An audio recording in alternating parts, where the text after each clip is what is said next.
ઓમ ઓમ ઓમ ઓમ ઓમ ઓમ ઓમ ઓમ ઓમ ઓમ ઓમ ઓમ ઓમ ઓમ ઓમ ઓમ ઓમ ઓમ ઓમ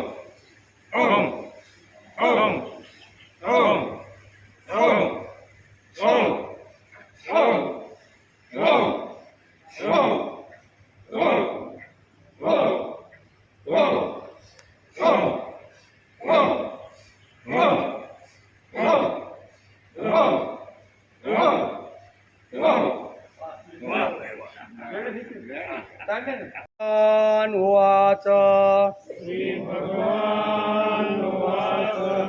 असंशयं महाबाहो असंशयः बाहो असंशयं महाबाहो असंशयं महाबाहो मनो दुर्निग्रहं चलम् मनो दुर्निग्रहं सलम् मनो दुर्निग्रहं चलम् मनो दुर्निग्रहं सलम् असंशयं महाबाहो मनो दुर्निग्रहं चलम् असंशयं महाबाहो मनो दुर्निग्रहं सलम् अभ्यासेन तु कौन्तेय अभ्यासेन कौन्तेय अभ्यासेन तु कौन्तेय अभ्यासेन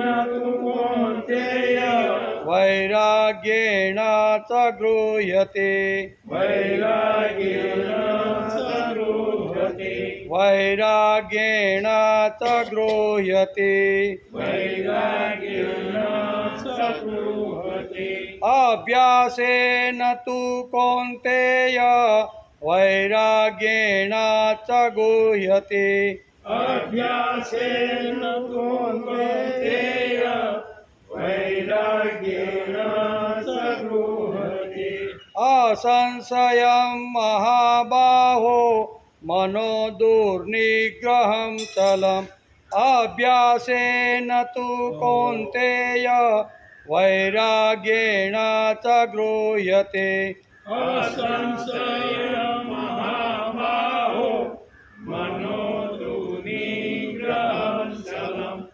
अभ्यासेन तु कौन्तेय वैराग्येण च गृह्यते असंयतात्मना योगो असंयतात्मना असंयतात्मना योगो असंयतात्मना योगो दुष्प्राय इति मे मते दुष्प्रायेति मे मति दुष्प्राप इति मे मते दुष्प्रायेति मे मति असंयतात्मना योगो दुष्प्राप इति मे मते असंशयात्मना योगो दुष्प्रायेति मे मति पश्यामि यस्यात्मना तु यतता वस्मात्मना तु यतता वस्यात्मना तु यतता वस्मात्मना तु यतता शक्नोवामुपपायत शक्यो वामुपायत शक्यो वाप्तुमुपायत शक्यो वाप्तुमुपायत वस्यात्मना तु यतता शक्यो वाप्तुमुपायत वस्यात्मना तु यतता शक्यो वाप्तुमुपायत असंशयात्मना योगो दुष्प्राय इति मे मते वस्यात्मना तु यतता शक्यो वाप्तुमुपायत असंशयात्मना योगो दुष्प्रायेति मे मति વશ્યાત્મના તુ યતતા શક્યો વાપ્નોમુપાયત 35-36 સાથે શ્રી ભગવાન ઉવાચ અસંશયં મહાબાહો મનો દુર્નિગ્રહં ચલમ અભ્યાસેન તુ કૌન્તેય વૈરાગ્યેણ ચ ગૃહ્યતે असंयतात्मना योगो दुष्प्राय इति मे मते वश्यात्मना तु यतता शक्नोमाप्नोमुपायत शक्यो वाप्नोमुपायत हरिः ओम् सुदेवसुतं देवं पंचचाणूरमर्दन देवकी परमानन्दं कृष्णं वन्दे जगद्गुरु गुरुर्ब्रह्मा गुरुर्विष्णु गुरुदेवो महेश्वर गुरु साक्षात् परब्रह्म तस्मै श्री गुरुवे नमः नारायणं नमस्कृत्य नरं चैव नरोत्तमं देवी सरस्वती व्यासं ततो जयमुदीरये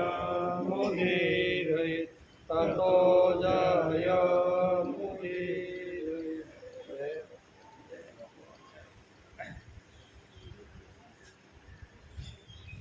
असंयतात्मना योगो दुष्प्राय इति मे मते वश्यात्मना तु यतता शक्यो वाप्नोमुपायत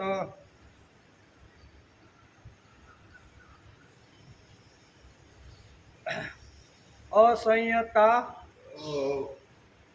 આત્માન યોગ દુષ્પ્રાય એટલે જેનું મન સર્વથા વશમાં નથી એવા માણસ દ્વારા યોગ દુષ્પ્રાય એટલે કે પ્રાપ્ત થવો મુશ્કેલ છે. પણ ઉપાયત યતતા પશ્ચાત્મા પરંતુ ઉપાયપૂર્વક પ્રયત્નશીલ માણસ દ્વારા તથા જેણે મનને વશ કર્યું છે એવા સાધકને અવમુક્ત શક્યમ ઇતિ મે મતિ યોગ પ્રાપ્ય થઈ શકે છે આવો મારો મત છે. ભગવાને આ શ્લોકમાં પોતાનો મત જાહેર કર્યો છે. અત્યાર સુધી ભગવાને ક્યાંય મત આપ્યો એવું લાગતું નથી. આજે ભગવાન આ શ્લોકમાં ભગવાને મત આપી દીધો હું કે જે સાધક છે ને એ પ્રયત્ન કરી અને યોગ સાધવાનો પ્રયત્ન કરે છે એને સરળતાથી યોગ સિદ્ધ થાય છે. હા, પણ જે પ્રયત્નશીલ નથી એમ પ્રયત્ન કરતો જ નથી એમ તો એને યોગ સાધવો ખૂબ જ કઠણ છે એવું આ શ્લોકમાં કીધું. અને ભગવાને પોતાનો મત આ શ્લોકમાં આપ્યો. અત્યાર સુધીના શ્લોકમાં ભગવાને ક્યારેય પોતાનો મત આપ્યો નથી. આજ મત આપે છે એટલે મતને જોઈ લઈએ આપણે શું મત આપે છે. ભગવદ્ ગીતા ચિંતન શરૂ થયું એનો 324મો દિવસ. આજથી આપણે હરભોલે ફાર્મમાં આજથી આપણે આવવાના છીએ. બરોબર, ચોમાસું આપણું પૂરું થાય ત્યાં સુધી હરભોલે ફાર્મમાં આવી જ જવાનું. બરાબર, એટલે હરભોલે ફાર્મમાં આજથી આપણું શું કહેવાય ચિંતન શરૂ થયું છે શ્રીમદ ભગવદ્ ગીતાનું. ગુરુવારે શુક્રવાર ગઈ રજા, કાલે વરસાદ એટલે ઘણા દિવસો વહી ગયા. શુક્ર, શનિ, રવિ, સોમ ને આજ મંગળ આટલા બધા દિવસો વચ્ચે વહી ગયા.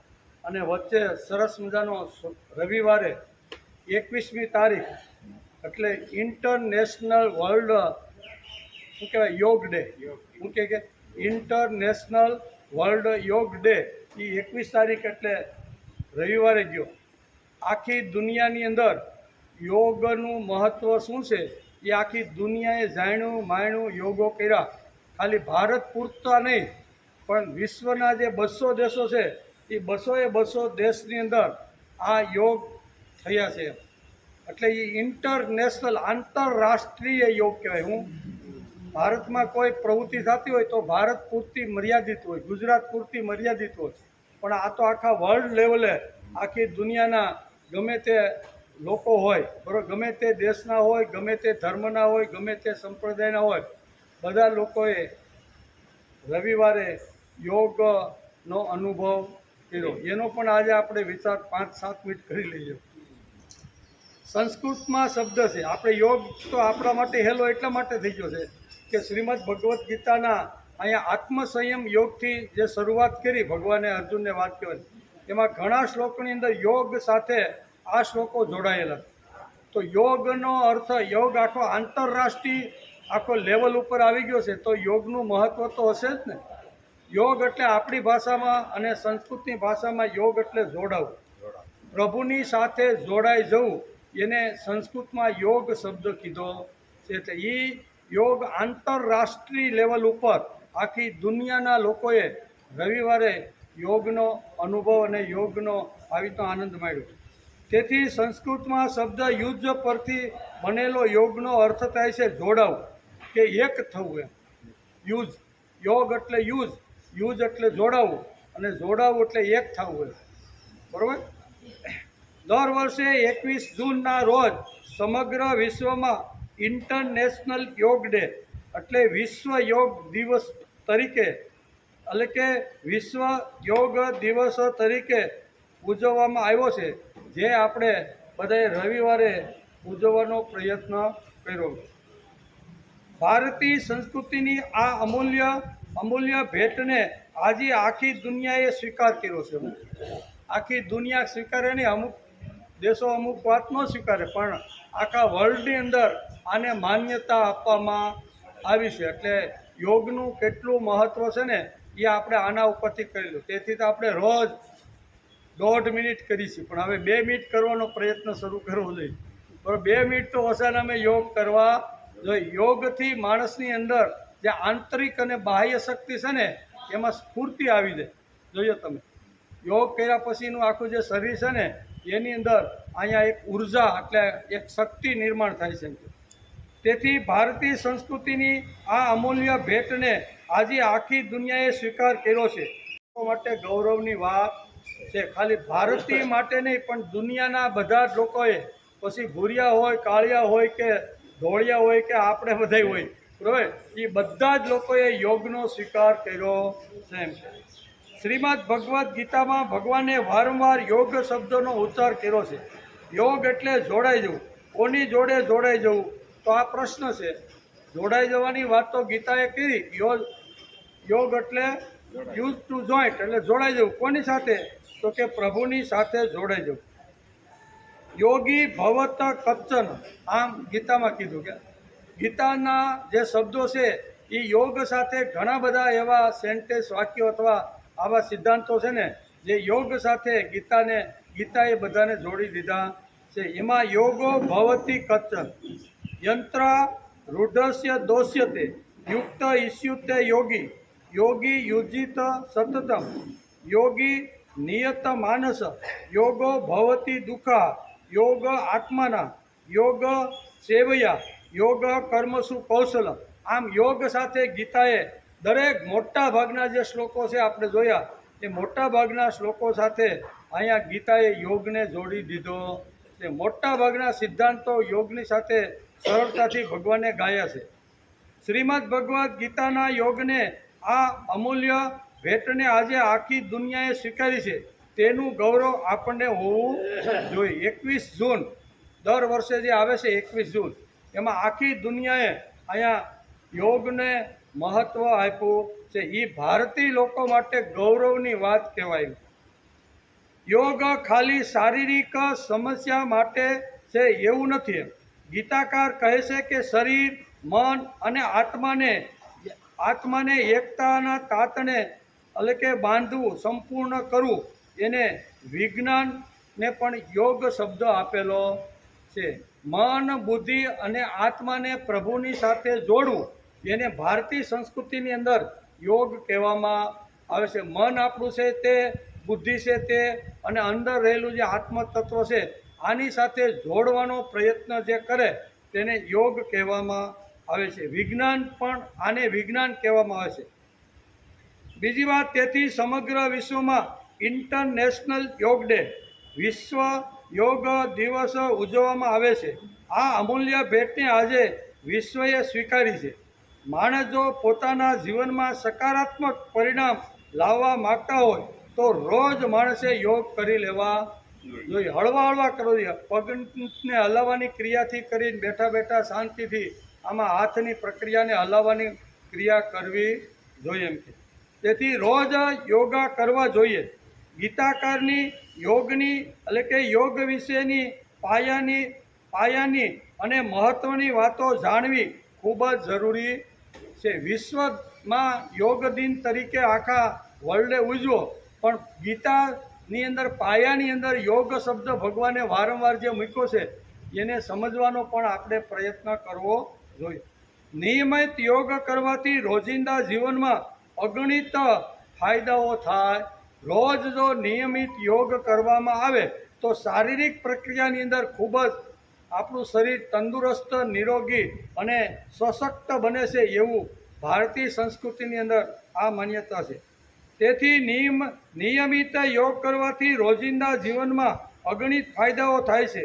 ઉંમરને ધ્યાનમાં રાખી અને રોજ માણસે યોગ કરવા, બાળકથી શરૂઆત કરી, બાળક છે, યુવાન છે, વૃદ્ધ છે, સ્ત્રી છે, પુરુષ છે, એની ઉંમરને ધ્યાનમાં રાખીને યોગ કરવાનો પ્રયત્ન કરવો.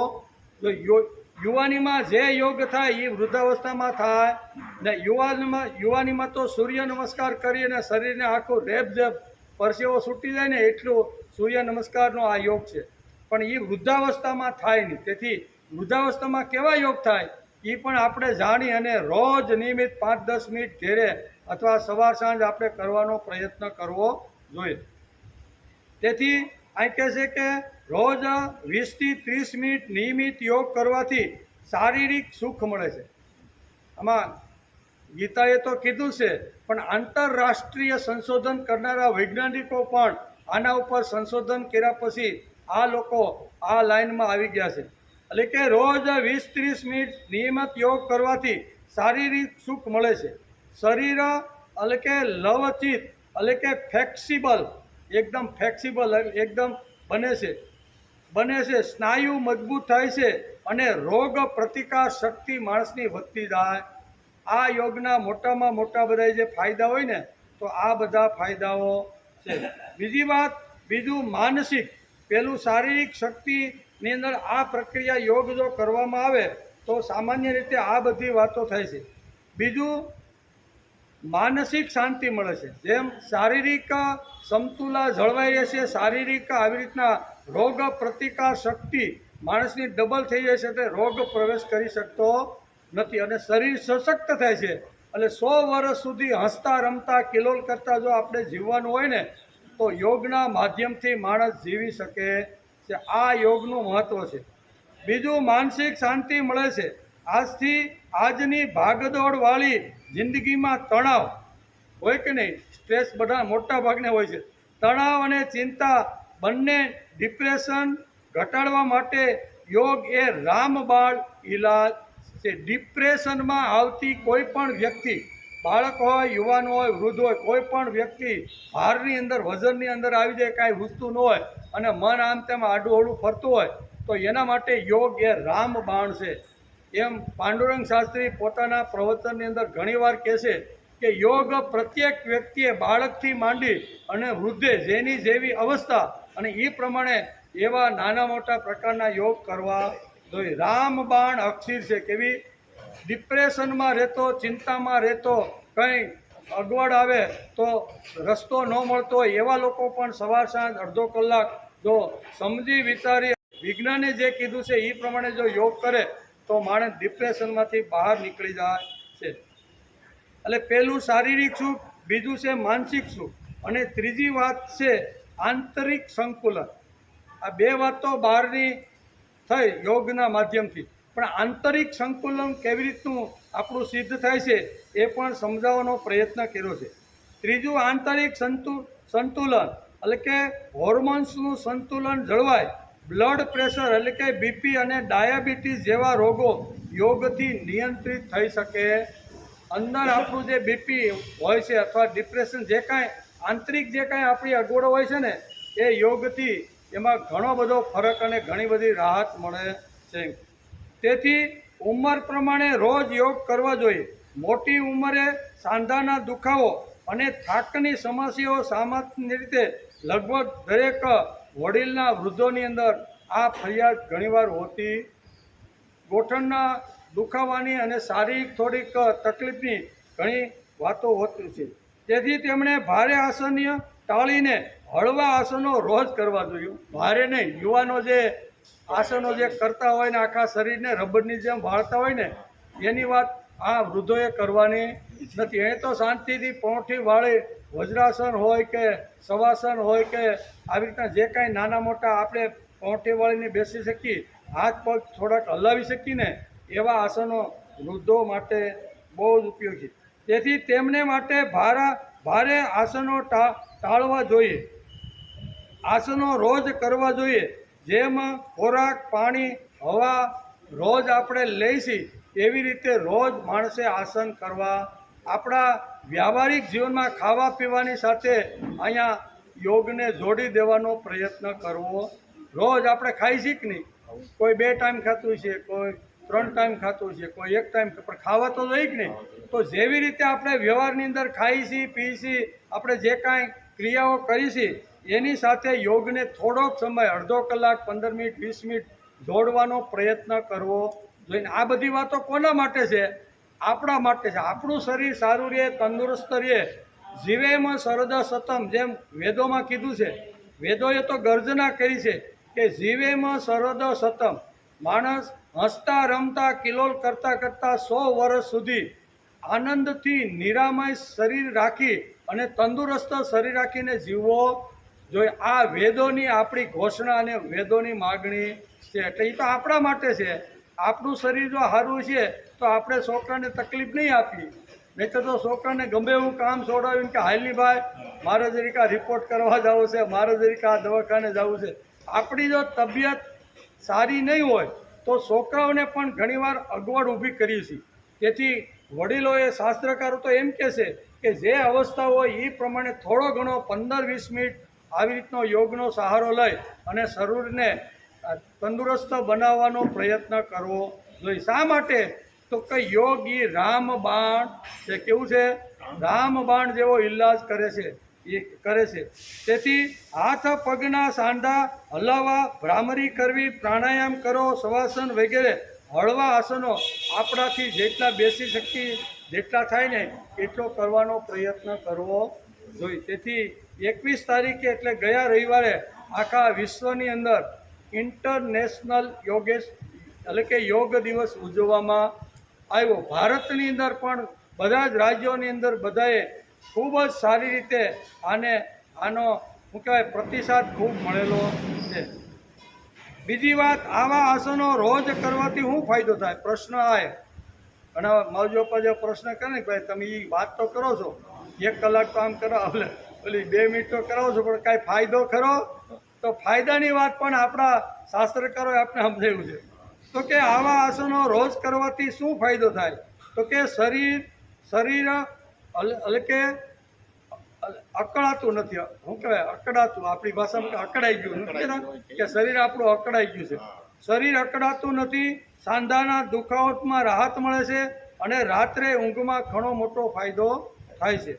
યોગનો શ્રેષ્ઠ સમય કયો? તો કે સવારનો. બને ત્યાં સુધી સવારે એ યોગનો શ્રેષ્ઠ સમય છે. બ્રાહ્મ મુહૂર્તની અંદર જો યોગ કરવામાં આવે તો એનો ખૂબ જ મોટો ફાયદો થાય છે. અથવા સૂર્યોદયના સમયે સર્વશ્રેષ્ઠ માનવામાં આવ્યો છે. સવારે વાતાવરણ શુદ્ધ હોય છે ને પેટ ખાલી હોય છે. જો સવારે સમય ન મળે તો સૂર્યાસ્ત સમયે પણ યોગ કરી શકાય છે. બરાબર? તેથી જેમાં આપણે જમી લીધું હોય ને પછી 3 કલાક પછી ગમે ત્યારે યોગ કરી શકાય.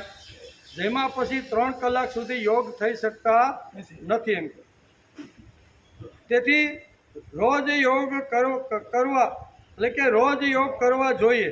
21 જૂન 21 એટલે કે એક દિવસ પૂરતા કરવાના નથી. એમ આપણે રવિવારે તો બધાય નાના મોટી સાઇઝમાં જેની જેવી તાકાત હતી એ પ્રમાણે આ યોગ દિવસ ઉજવવાનો પ્રયત્ન કર્યો. કારણ કે આંતરરાષ્ટ્રીય યોગ દિવસ છે, ખાલી ભારત પૂરતો નથી. ઇન્ટરનેશનલ યોગ ડે એને આખા વિશ્વની અંદર જાહેરાત કરવામાં આવી છે. આ એક દિવસ પૂરતો નહીં, એક દિવસ પૂરતો તો ખાલીની ટ્રેનિંગ કેવી રીતનું લેવાય, કેવી રીતનું કરી શકાય ને એના માટેની આ એક શિક્ષણ છે.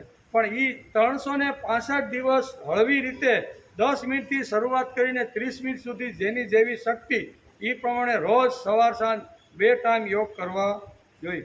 રોજ 30થી 35 મિનિટ યોગ કરવાથી લાંબા ગાળે જાદુઈ પરિણામો જીવનમાં જોવા મળે.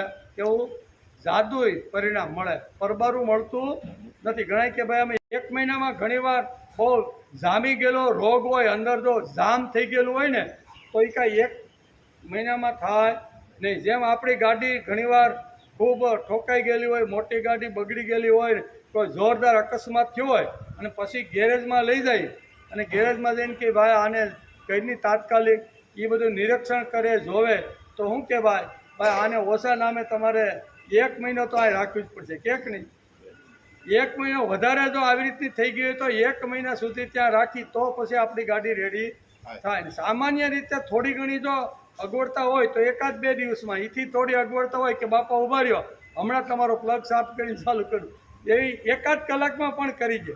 પણ આપણી ગાડી તો કદાચ ઘણા સમયથી આવી રીતની ઠોકાઈ ગયેલી હોય છે એમ. એટલે 1 દિવસથી કે 1 મહિનાથી આનું પરિણામ આવતું નથી. પરિણામ જો લાવવાનું હોય તો નિયમિત રોજ અડધો કલાક, પોણો કલાક, 15-20 જેવી જેની તાકાત, જેવી જેની ઉંમર એ પ્રમાણે યોગ માણસે કરી લેવા જોઈએ. એટલે કે આ જાદુઈ પરિણામ જીવનમાં આપણે જોવા મળે છે. આ વિશ્વ યોગ દિન પર આપણે સંકલ્પ કરીએ કે રોજ જીવન વ્યવહાર સાથે આને બાંધી દેવો જોઈએ. કેવો જીવન વ્યવહાર સાથે યોગને બાંધી દેવો જોઈએ. તણાવ મુક્ત જો જીવન જીવવાનું હોય અને શરીરને અકળાવા દેવું ન હોય અને હાલતું ચાલતું જો રાખવાનું હોય ને તો માણસે આવો સંકલ્પ યોગ ઇન્ટરનેશનલ યોગના દિવસે આવો સંકલ્પ કરી અને રોજ માણસે કરવાનો પ્રયત્ન કરવો જોઈએ. શા માટે?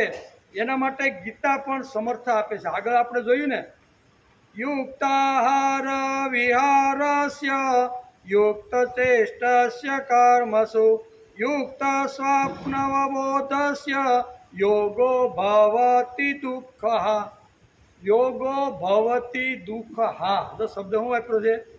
આ યોગ કરવાથી શારીરિક, માનસિક અને આવી રીતના ઘણા બધા આડાઅવળા જે દુઃખો હોય ને એ દુઃખ એટલે એ બધા દુઃખનો યોગ નાશ કરે છે. ગીતાએ પણ આ જ વાત 6થા અધ્યાયમાં આપણે જ્યારે અભ્યાસ કરતા હતા ને ત્યારે 17મા શ્લોકમાં ભગવાને આ કહી રાખ્યું, યોગ દુઃખ યોગથી માણસના પછી શારીરિક હોય, માનસિક હોય કે ભૌતિક કે આર્થિક કોઈ પણ પ્રકારના જે દુઃખો હોય ને એ યોગથી દુઃખા હા શબ્દ ભગવાને વાળા લગાડી દીધું.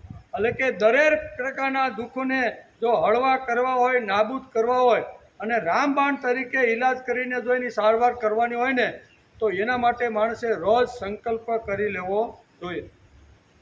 દુઃખોનો નાશ કરનાર યોગોનો યથાયોગ્ય આહાર વિહાર કરવાનો, એટલે કે કર્મોમાં યથાયોગ્ય શ્રેષ્ઠ કરવાનો તથા યથાયોગ્ય ઊંઘનારને તેમજ યથાયોગ્ય જાગનારને યોગમાં સિદ્ધિ પ્રાપ્ત થાય. આ સિદ્ધિ જો પ્રાપ્ત કરવાની હોય તો ભગવાને આટલી વાતો બતાવી, બરાબર. ઊંઘ પણ સમયસર અને જેટલી જરૂરિયાત હોય 5-6 કલાકની એ પણ કરી લેવી જોઈએ. ખોરાકની પણ જેટલી જરૂરિયાત હોય એ બધું જો શું કહેવાય યુક્ત હોય, સમ હોય ને તો માણસનું શરીર તંદુરસ્ત. વધારે પડતું પણ નહીં અને ઓછા પડતું, વધારે પણ ઊંઘ નહીં, ઓછી પણ ઊંઘ નહીં, વધારે આહાર નહીં, ઓછો પણ આહાર નહીં. અહીં સમ આહારની વાત કરી છે. અને કર્મની શ્રેષ્ઠતા પણ યોગ્ય. આ બધી જો વાતો હોય તો એને યોગની અંદર સિદ્ધિ પ્રાપ્ત થાય છે. એમ ભગવાને બહુ સરસ રીતે આ શ્લોકની અંદર સમજાવવાનો પ્રયત્ન કર્યો. તેથી સંપૂર્ણ વશમાં કરેલું ચિત્ત જે વખતે પરમાત્મામાં સમ્યક રીતે સ્થિત થઈ જાય છે તે વખતે સમસ્ત ભોગોની નિષ્પૃત થયેલો માણસ યોગયુક્ત કહેવાય છે. આમ ભગવાને અહીંયા 6ઠા અધ્યાયના 17મા શ્લોકની અંદર ભગવાને યોગની વાત કરી. તેથી 21 તારીખે રવિવારે જે ઇન્ટરનેશનલ આવી રીતનો યોગ ડે ગયો એને આજે સમજવાનો પ્રયત્ન કર્યો કે એ દિવસોમાં આપણી રજા હતી એટલે રજાની અંદર આપણે બરોબર એનો અભ્યાસ કરી શક્યા નહીં. તેથી આજે આપણી બુદ્ધિ અનુસાર યોગને સમજવાનો પ્રયત્ન કર્યો. તેથી શું કહેવાય, ગુરુવારે આપણે 6ઠા અધ્યાયના 35મા શ્લોકને નમસ્કાર કર્યા. બરાબર ને, જરીક જોઈ લઈ, કારણ કે 4-5 દિવસ વહી ગયા એટલે આગળ હું હાલી ગયું ખબર નથી. તેથી આપણે ગુરુવારે 35મા શ્લોકને નમસ્કાર કર્યા. ભગવાન ઉવાચ, હે મહાબાહો, નિસંદેશ મન સંચળ તેમજ મુશ્કેલીથી વશ થનારું છે, છતાં પણ હે કોંતે એ અભ્યાસ અને વૈરાગ્ય વડે વશમાં કરી શકાય છે. આગલા 34મા શ્લોકની અંદર અર્જુનનો પ્રશ્ન હતો, સંચલમ હિ મન કૃષ્ણ પ્રમાથી બલ દઢવત. શું કીધું? તસ્યાહમ નિગ્રહે મન્યે વાયો રીવ સુદુષ્ટ. આવું ભગવાને અહીંયા 34મા શ્લોકની અંદર અર્જુને પોતાનો સંશય, પોતાનો મત અથવા પોતાની જે કાંઈ શંકા હતી ને એ શંકા એણે 34મા શ્લોકની ભગવાનની સામે મૂકી. ભગવાનને કીધું કે ભગવાન, તમે બધી મોટી મોટી વાતો ભલે કરો, પણ મન એવું છે, વાયુને જેમ આવી રીતનો સંગ્રહ કરી શકાતો નથી ને એમ મનને પણ કરી શકાતો નથી. તેથી અર્જુને ભગવાન ઉપર નહીં પણ મન ઉપર આરોપ મૂક્યો છે. કેવો? અર્જુને મન ઉપર આરોપ એવો મૂક્યો છે, સંચલમ હિ મન કૃષ્ણ, કે હે ભગવાન, મન એક સંચળ છે. પહેલો મન ઉપર અહીંયા આરોપ મૂકવાનું કામ અર્જુને પહેલું કર્યું. પછી કીધું સંચલમ હિ મન કૃષ્ણ. પછી આગળ કહે છે કે એ કેવો છે? તોફાની છે. કેવું? મન કેવું છે? તોફાની.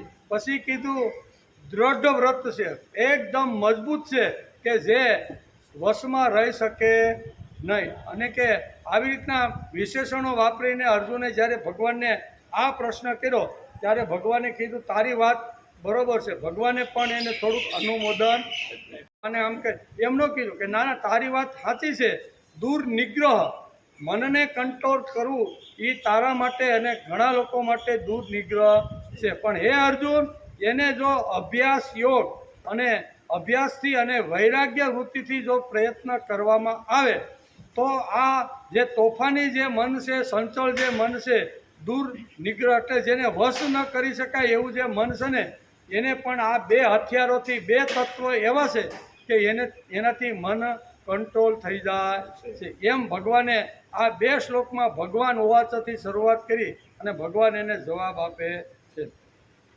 તેથી આજથી 5000 વર્ષ પહેલાં ઉદ્ભવેલી ગીતાનો અભ્યાસ આપણે 324 દિવસથી કરતા રહેલા. કેટલા દિવસથી? 324 દિવસથી આપણે શ્રીમદ ભગવદ્ ગીતાનો અભ્યાસ કરી છે. ધર્મનો કોઈ પણ પ્રકારનો આગ્રહ ન હોવો જોઈએ. તેના સિદ્ધાંતો બુદ્ધિ ઉપર ઘસ્યા પછી, ચકાસ્યા પછી જે ટકી શકે એવા હોવા. ધર્મે કોઈ દિવસ કોઈને આગ્રહ કરીને કીધું નથી. ધર્મે સામે વસ્તુ મૂકી દીધી છે, 2 વસ્તુ મૂકી છે, આમાં તારો વિકાસ છે ને આમાં તારું અધોપતન છે. એમ કરીને ધર્મે 2 વાતો સામે મૂકી દીધી છે, દબાણ કર્યું નથી. અર્જુનને પણ 18મા અધ્યાયમાં ભગવાને દબાણ કર્યું. મેં તને બીજા અધ્યાયના 11મા શ્લોકથી મેં તને તત્વજ્ઞાન આપવાની શરૂઆત કરી, બરાબર, આત્મજ્ઞાન આપવાની શરૂઆત કરી, અને હજી તું કાંઈ કરતો નથી. એમ કરીને 18મા અધ્યાય ભગવાને કાંઈ લાલ આંખ બતાવી નથી. ભગવાને શું કીધું કે મારી બુદ્ધિ પ્રમાણે મેં તને આ બધી વાતો સમજાવવાનો પ્રયત્ન કર્યો. હવે જો તારી બુદ્ધિમાં ઉતરે, તને કરવા જેવું લાગે કે હું ક્ષત્રિયનો બેટો છું, મારે લડવું જોઈએ, એ મારો ધર્મ છે, તો ઊભો થા, નકર તું ને હું છૂટા. આવું 18મા અધ્યાયમાં ભગવાને આગ્રહ રાખ્યો. નકર આટલા બધી વાતો કર્યા પછી આગ્રહ કાંઈક થોડોક રાખવો જોઈએ કે નહીં, કે આ 324 દિવસથી આ બધું કરીએ છીએ, પણ હા તમે હજી કાંઈ અહીંયા મોબાઈલ છોડ્યો નથી, કોઈ કીધું આપણે પણ આગ્રહ રાખતા નથી, વાત કરી દેવાની, બરાબર. ભગવાન પણ જો આગ્રહ રાખતા ન હોય, ધર્મ પણ જો આગ્રહ ન રાખતા હોય, તો આપણા જેવા જીવડાને આગ્રહ રાખવાનું કોઈ કારણ ખરું? આપણે સારી વાત ફેંકી દેવાની, એની બુદ્ધિમાં ઉતરશે, કરવા જેવું લાગશે તો સ્વીકારશે, નકર ભલે નહીં વિચારો આપણે કીધા એ ફેંકી જાય, આપણે શું વાંધો? આપણે તો વાણી પવિત્ર કરવા માટે ભગવાનનો એક સારામાં સારો સિદ્ધાંત ગીતાનો હતો ને, એની પાંગથે બે હું કહી આવ્યો. એ કેટલો ઉગે, ક્યારે ઉગે, ઉગે કે ન ઉગે, એ મારે કાંઈ જોવાનું નથી. આટલી સરળ વાત આપણા ધર્મે, આપણા શાસ્ત્રે આપણે સમજાવી દીધી. હોકી બેહાડવાની વાત કોઈ શાસ્ત્રમાં, કોઈ જગ્યાએ શાસ્ત્રકારોએ કરી નથી. તેથી ધર્મમાં કોઈ પણ પ્રકારનો આગ્રહ ન હોવો જોઈએ. તેના સિદ્ધાંતો બુદ્ધિ ઉપર ઘસવાના, જે કાંઈ વાત સાંભળી બુદ્ધિ ઉપર ઘસવાના, ચકાસવાના, અને બુદ્ધિને એમ લાગે કે નાના રાખવા જેવું છે તો રાખી, અને ફેંકવા જેવું છે તો ફેંકી દઈ, બરોબર ને? એટલે આ આગ્રહ ભગવદ્ ગીતા સંશય અર્જુનના મનમાં ઊભો થયો, બરોબર ને? કે મન એવું કેવું છે, તોફાની છે, સંચળ છે, અને એકદમ દ્રઢ બનેલું છે. તો ભગવાન કે સંયમિત રાખવું ખૂબ અઘરું છે. ભગવાન કે વાત તારી સાચી છે, અઘરું તો છે જ, પણ આ બે તત્વ એવા છે, બે આ સિદ્ધાંતો એવા હું તને સમજાવું છું, એના દ્વારા મનને સંયમિત કરી શકાય છે. કોણ ન કરી શકે ને કોણ કરી શકે, એ ભગવાને આ શ્લોકની અંદર વાત કરી. ભગવાન કહે છે, જેનું મન સર્વથા વશમાં નથી, મન જેનું સર્વથા વશમાં નથી, એવા માણસો દ્વારા યોગ સાધી શકાતો. જેનું મન જ આવી રીતનું વશમાં નથી ને, એવા લોકો યોગ સાધી શકતા નથી. બીજું, પરંતુ ઉપાયપૂર્વક પ્રયત્નશીલ માણસ, શું કહે છે? ઉપાયપૂર્વક પ્રયત્નશીલ માણસ દ્વારા તથા જેણે મનને વશ કર્યું છે, એવા સાધકને યોગ પ્રાપ્ત થઈ શકે છે. આવો મારો મત છે. ભગવાન અહીંયા પોતાનો મત જાહેર કરે છે. અત્યાર સુધી ભગવાને કોઈને મત આપ્યો, આપણે તો 5 વર્ષે મત આપવા જાય, બરોબર? 5 વર્ષ થાય એટલે મત આપીએ, પણ ભગવાને અત્યાર સુધી આ 6થા અધ્યાય સુધી કોઈ દિવસ કોઈને એકેય શ્લોકમાં મત આપ્યો નથી. આ શ્લોકમાં ભગવાન પોતાનો મત રજૂ કરે છે. જેણે મનને વશમાં કરેલું છે ને, એ યોગ સિદ્ધિ પ્રાપ્ત કરી શકે છે, અને જે મનને વશમાં કરી શકતો નથી, એ ક્યારેય આવી રીતનો મનને વશ કરી યોગ સાધી શકતો. આ બે વાતો ભગવાને આ શ્લોકમાં સમજાવી, બરાબર? એને આજે આપણે સમજવાનો પ્રયત્ન કરીએ છીએ. તેથી જ આપણે ગુરુવારના શ્લોકમાં ભગવાને કહ્યું કે અભ્યાસ અને વૈરાગ્યથી તારા મનને ઘસ, તને જવાબ મળી જાય. ભગવાને શું કહી દીધું?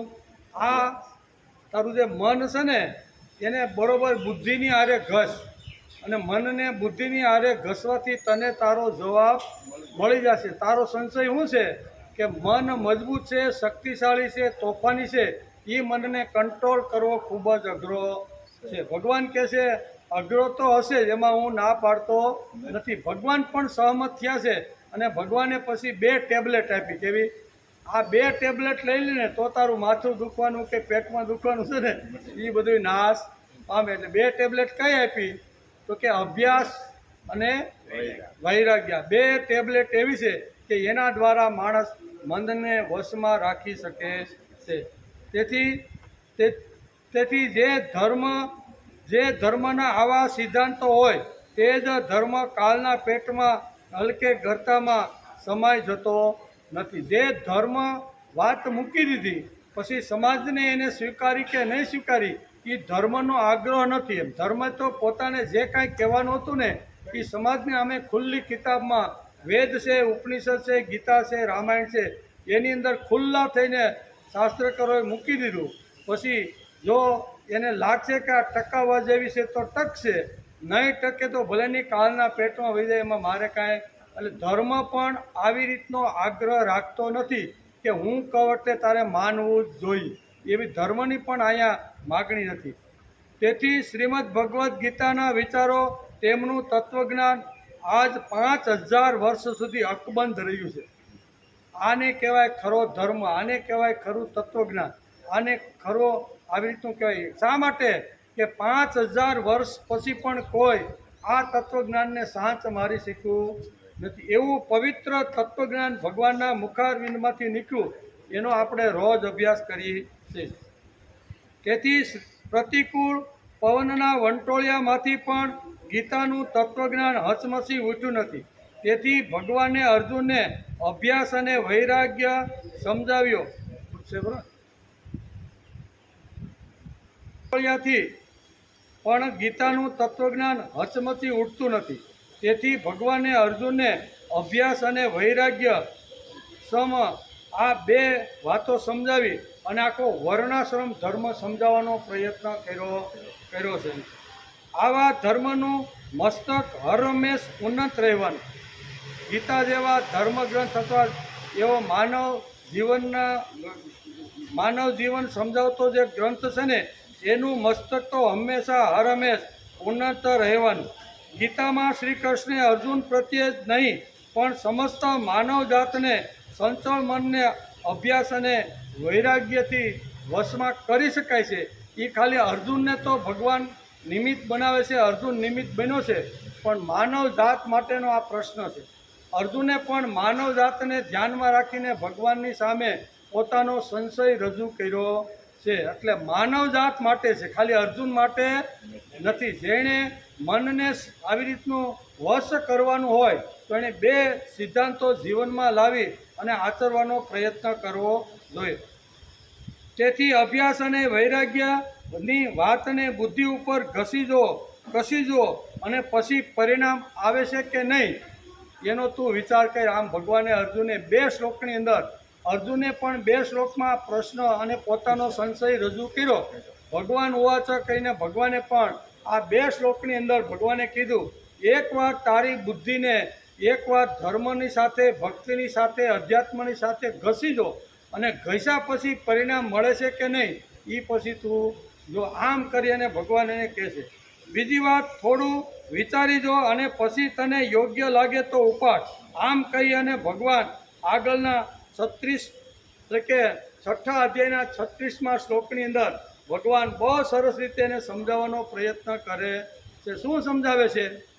શ્રી ભગવાન વાચ અસંશયાત્મના યોગો દુષ્પ્રાય ઇતિ મે મતિ વસયાત્મના તુ યતતા શક્યો વાપ્તુમુપાયત. વશમાં કરાયેલું નથી એવા માણસ દ્વારા યોગ દુષ્પ્રાય એટલે કે પ્રાપ્ત થવો મુશ્કેલ અને અશક્ય છે. અને જેણે મનને વશ કર્યું છે એવા પ્રયત્નશીલ માણસ દ્વારા સાધન વડે એ પ્રાપ્ય સહજ રીતે થાય છે. એવો મારો મત છે. ભગવાને અહીંયા પોતાનો મત રજૂ કરી દીધો છે. એટલે ભગવાનનો જે મત હોય એ આપણા માટે સર્વશ્રેષ્ઠ અક્ષર રામબાણ દવા કહેવાય. ભગવાને પોતે જ પોતાના મુખારવિંદમાંથી આ રામબાણ ઈલાજ માનવ જાતને આપવાનો પ્રયત્ન કર્યો છે. તેથી આ શ્લોકની અંદર પ્રથમ ભગવાન કહે છે અસંયતાત્મા. અસંયતાત્મા કીધું. કેવું? અસંયતાત્મના યોગ દુષ્પ્રાય ઇતિ મે મતિ. અસંશયાત્મના, અહીં આત્મા એટલે મન. આ શ્લોકની અંદર ભગવાને આત્મા શબ્દ વાપર્યો છે. આત્મા ઘણીવાર બુદ્ધિ માટે પણ વાપરવામાં આવે છે, બરાબર ને? આત્મા ઘણીવાર મન માટે વાપરવામાં આવે છે. આત્મા ઘણીવાર શરીરની અંદર રહેલું જે જીવ તત્વ છે એના માટે પણ આત્મા શબ્દ વાપરવામાં આવે છે. તેથી અહીંયા મન માટે ભગવાને આત્મ શબ્દ વાપર્યો છે. સંયત એટલે બાંધેલું. કેવું? સંયત એટલે બાંધેલું. અને અસંયત એટલે જેનું મન બાંધેલું નથી તેવા લોકો. એટલે આ પહેલો શબ્દ ભગવાને આ શ્લોકની અંદર અસંયત, સંયમ નથી. જો ઘેરે ગીતા ખોલ્યો, અસંયત, સંયત એટલે બાંધેલું અને અસંયત એટલે જેણે પોતાનું મન બાંધ્યું નથી તેવા લોકો. જેણે પોતાના મનને બાંધ્યું નથી તેવા લોકો યોગની સિદ્ધિ પ્રાપ્ત કરી શકતા નથી. અને જેણે મન સાથે પોતાની ઇન્દ્રિયો, પોતાની બુદ્ધિ, પોતાનો આવી રીતનું જે કાંઈ સંકલ્પો છે એ બાંધી દીધા છે ને, એને યોગ સરળતાથી પ્રાપ્ત થાય છે એવો મારો મત છે. એવો ભગવાને આ શ્લોકની અંદર પોતાનો મત જાહેર કરી દીધો છે. સંયત એટલે બાંધેલું, અસંયત એટલે સંયમ રહી જે બંધાયેલું નથી તે. જે અસંયત આત્મા છે એટલે કે જેનું મન બાંધેલું નથી, આવા માણસને યોગ દુષ્પ્રાય છે, એટલે કે મળવો કઠણ અને અશક્ય. આવા લોકો માટે અશક્ય છે. બાકી મનને જેણે બાંધવાનો પ્રયત્ન કર્યો છે, આવા લોકો સરળતાથી આ યોગને પ્રાપ્ત કરી શકે છે એમ ભગવાન કહે છે. બીજી વાત, આ મારો મત છે. ભગવાન શું કહે છે? આ શ્લોકની અંદર ભગવાને એક શબ્દ વાપર્યો, શું છે? ઇતિ મે મતિ. છેલ્લે વાપર્યું ઇતિ મે મતિ. આ મારો મત છે. આ મારો મત છે એમ ભગવાન 36મા શ્લોકમાં કહે છે.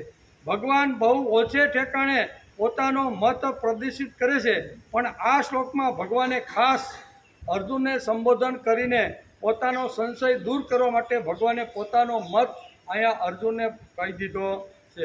આજના શ્લોકમાં ભગવાન પોતાનો મત સ્પષ્ટ કહે છે.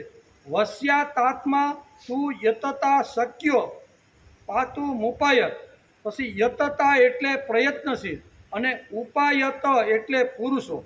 ઉપાયત એક શબ્દ આમાં ઉપાયત છે. ઉપાયત એટલે પુરુષોનો વૈદિક કાં તો વૈદિક માર્ગદર્શન મુજબ થઈ રહેલો પ્રયત્ન. પ્રયત્નશીલ જે માણસ છે ને એને જ યોગ સિદ્ધ થાય છે, બધાને થતો. ખાલી સંકલ્પ કરીને બેસી જાય તો યોગ સિદ્ધ પ્રાપ્ત થતો નથી. તેથી અહીંયા બહુ સરસ આ શબ્દ અહીં ભગવાને વાપર્યો છે. જેણે મનને તાબામાં લીધું છે અને જે પ્રયત્નશીલ છે, ભગવાને એક શબ્દ વાપર્યો પ્રયત્નશીલ. મનને તાબામાં લીધું છે અને જે સાધક પ્રયત્નશીલ છે એ માણસને યોગ પ્રાપ્ત થવો શક્ય છે, બાકીનાને શક્ય નથી. ભગવાને આ શ્લોકમાં યોગ શબ્દ વાપર્યો છે તે જોડાઈ જવાના અર્થમાં હોય એમ લાગતું નથી, કેમ કે જે જોડાઈ ગયેલો હશે તે અસંયાતમાં હોય જ નહીં. જે જોડાય ભગવાનની સાથે જોડાઈ ગયેલો જે જીવ છે ને એ કોઈ દી અસંયતાત્મા, એ સંયત જ હોય છે, બાંધેલો જ હોય છે ભગવાનની સાથે. પણ અહીં કહે છે એના માટે નથી, હશે જ નહીં. તેથી અહીંયા યોગ શબ્દનો અર્થ ભગવાન જોડાય એટલે કે ભગવાન સાથે જોડાવાનું, ભગવાનને મળવાનું અને ભગવાન સાથે ઓળખ કરવાની. આ ઇન્ટરવ્યૂ ભગવાને કદાચ અર્જુનને આપેલું હોવું જોઈએ. જેમ ઇન્ટરવ્યૂ લેવા આવે ને કોઈ મોટા માણસો હોય ને, કોઈ પત્રકારો કે એ બધા સાધનો લઈને આવે અને પછી પ્રશ્ન પૂછે ને પછી એનું ઇન્ટરવ્યૂ લે. અહીંયા પણ જે યોગ શબ્દ છે ને એ ભગવાને કદાચ અર્જુનનું ઇન્ટરવ્યૂ લીધું હોય એવું લાગે છે. તેથી ધ્યેયથી, વિચારોથી, પ્રભુ પ્રેમથી મનને બાંધો એમ ગીતાએ આ શ્લોકની અંદર કીધું. બાંધવાનું છે. જેમ ખીલ્લો આપણા આંગણે ખીલ્લો આવે ને, આપણે બધા ખેતી કરીને આવ્યા છીએ, ગમાણીમાં ઢોરને ખીલ્લે બાંધીને આવ્યા છીએ, એટલે આપણને આ વાત સમજવી ખૂબ જ સરળ બની જાય છે. મુંબઈમાં રહેતો ને કોઈ દી ખેતી કે બળદ કે પશુ સાથે જેનો સંબંધ નથી એને કદાચ ખીલ્લો ખબર ન હોય, પણ આપણે બધાને ખબર છે કે ખીલ્લો એટલે શું, બરાબર? તો ખીલ્લો એટલે બળદ, ભેંસ કે ગાયને બાંધવા માટેની એક જે શું કહેવાય ખોડેલો જે હોય ને લાકડો, એને આપણે ખીલ્લો કહીએ છીએ. તેથી ધ્યેયથી, વિચારોથી અને પ્રભુ પ્રેમથી મનને ખીલાની સાથે બાંધી દેવું, ભગવાનની સાથે જોડી દેવું એટલે બંધાઈ જવું. કઈ 3 વાતો છે? તો 3 વાતથી જોડાવાનો પ્રયત્ન કરવો જોઈએ. પહેલું ધ્યેય એટલે કર્મ, સત્કર્મ. સત્કર્મ કરીને ભગવાન સાથે જોડાઈ જવાનો પ્રયત્ન કરવો જોઈએ. બીજો ખીલા સાથે બંધાવવાનો જે ઉત્કૃષ્ટ દિવ્ય જે વિચારો છે ને એ વિચારોથી અહીંયા ભગવાનની સાથે જોડાઈ જવાનો પ્રયત્ન કરવો જોઈએ. નબળો વિચાર આપણા મનમાં ક્યારેય ન આવે એનું ખૂબ જ કાળજી રાખવી. હંમેશા શુદ્ધ અને પવિત્ર વિચારો જ માણસના મગજમાં આવવા જોઈએ. અને ત્રીજી વાત છે પ્રભુ પ્રેમથી મનને બાંધવાનો પ્રયત્ન કરવો. આ એવા 3 તત્વો છે. એ 3 તત્વોને જો મનની સાથે જો બાંધવામાં આવે ને તો માણસ સારી રીતે યોગ પ્રાપ્ત કરે છે. તેથી મનને બાંધવાના આ ખિલ્લાઓ છે. કેવા? મનને બાંધવા માટેના આ 3 છે. કયા? તો એક તો ધ્યેય, બીજું સદવિચારો અને ત્રીજું છે પ્રભુનો પ્રેમ. આ પ્રભુના પ્રેમથી કાં સદવિચારોથી અને કાં તો કર્મથી, 3માંથી કોઈ પણ 3 વાતથી બંધાય તો વિશેષ શ્રેષ્ઠ છે.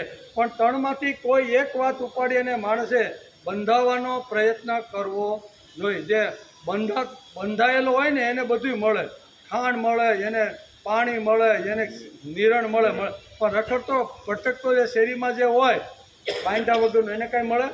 એટલે ભગવાને આ બહુ સરસ એક સારું એવું ઉદાહરણ આપીને પાંડુરંગ શાસ્ત્રી દાદાએ બહુ સરસ રીતે સમજાવવાનો આ શ્લોકની અંદર પ્રયત્ન કર્યો છે કે ખિલ્લા સાથે બંધાવવાનો પ્રયત્ન કરવો જોઈએ. અને 3 રીતે આ મનને બાંધી શકાય છે એવું સ્પષ્ટ દાદા પોતાના પ્રવચનની અંદર આ શ્લોક ઉપર પ્રવચન આપતા કહે છે. તેથી મનને બાંધવાના આ ખિલ્લાઓ છે. ધ્યેયથી મનને બાંધો એમ ગીતાકારે કીધું છે. ધ્યેય એટલે કર્મ.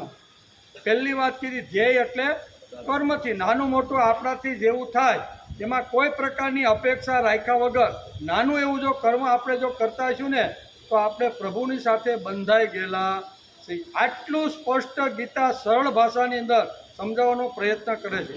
કોઈ પણ પ્રકારના કામ કરતા જાઓ તેમાં મન બાંધો, પ્રભુ કાર્ય સાથે મનને બાંધી દો. પ્રભુ કાર્ય કરતા બીજી ભક્તિ, ચિત્તેકાગ્રત કે જ્ઞાનની અમને ખબર નથી, પણ અમે કર્મયોગથી ભગવાનની સાથે બંધાઈ ગયેલા છીએ. તેથી આપણું ભાવગીત છે ને બહુ સરસ છે. બહુ આપણે ઘણીવાર ગાઈએ છીએ કે ભગવાનને વધારેમાં વધારે આ યુગની અંદર કર્મ વધારે પ્રિય છે. તેથી આ કહે છે કે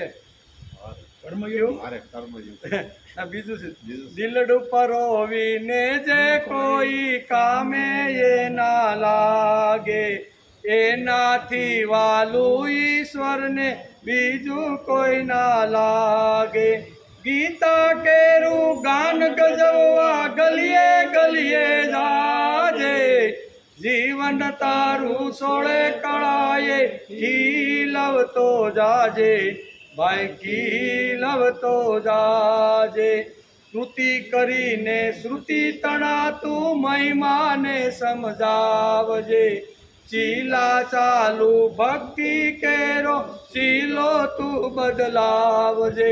ખીલવવાને રામ સકલનો હૃદય હૃદય જાજે, જીવન તારું સોળે કળાએ ખીલવતો જાજે, ભાઈ ખીલવતો જાજે.